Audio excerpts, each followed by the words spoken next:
చేస్తే మాత్రమే. I'll answer for that. I'll answer for that. Please కూర్చోండి. దానికి సమాధానం చెప్తాను. గౌరవ సభ్యులు లేవనెత్తిన ప్రశ్నకి అధ్యక్ష, ఇది ఫండమెంటల్ రెస్పాన్సిబిలిటీ, ప్రాథమిక బాధ్యత.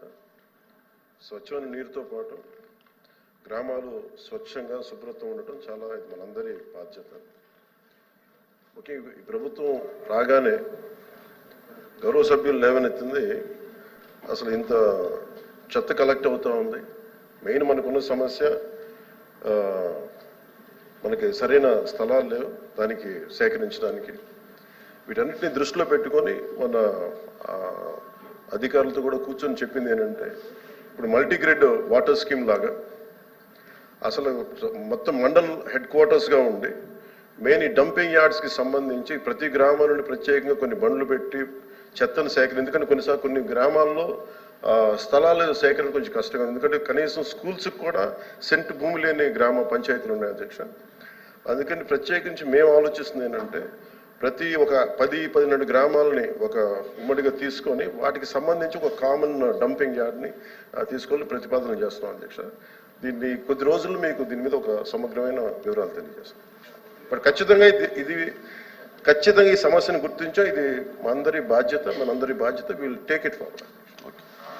Question number 13502 deputy chief minister గారు.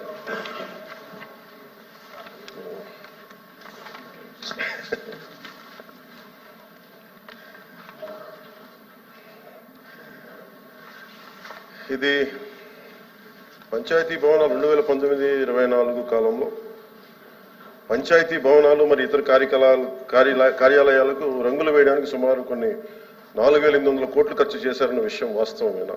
ఇలాంటి 2-3 సార్లు ఉన్నాయి అధ్యక్ష.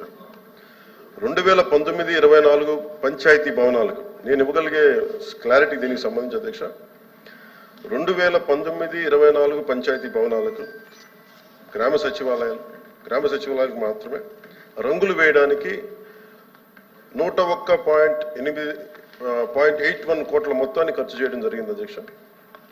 రంగులు వేయడానికి ఖర్చు చేసిన మొత్తంలో 49.8 కోట్ల మొత్తాన్ని పెయింటింగ్ వేయడానికి, 52.73 కోట్ల మొత్తాన్ని భవనాలకు ఉన్న పెయింట్ని తొలగించి మళ్ళీ తిరిగి రంగులు వేయడానికి ఖర్చు జరిగింది. బి ప్రశ్నకి అది అన్ని కార్యాలయాలకు సార్, నేను చెప్తాను ఓన్లీ పంచాయతీ భవనాలకు.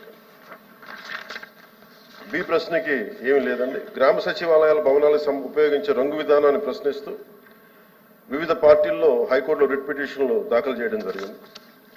అలాగే మూడో ప్రశ్నకి హైకోర్టు జారీ చేసిన ఆదేశాల ప్రకారం రంగులను తొలగించి కింద విధానంలో భవనాలకు తిరిగి రంగు వేయించవలసిందిగా ప్రభుత్వంలోని జిల్లా కలెక్టర్లు మరియు జిల్లా అధికారులను ఆదేశించడమైంది. గ్రామీణ గిరిజన రంగోళీ పెయింటింగ్ యొక్క విలక్షణమైన లక్షణాలతో టెరాకోటా రంగులకు పైన 8 అంగుళాల వెడల్పు గల బోర్డర్ డిజైన్తో నేల నుండి 2.5 అడుగుల ఎత్తుతో భవనాల భాగంలో ఆఫ్ వైట్ రంగుకు మరియు దిగువన టెరాకోట రంగు వేయడం. రామారావు.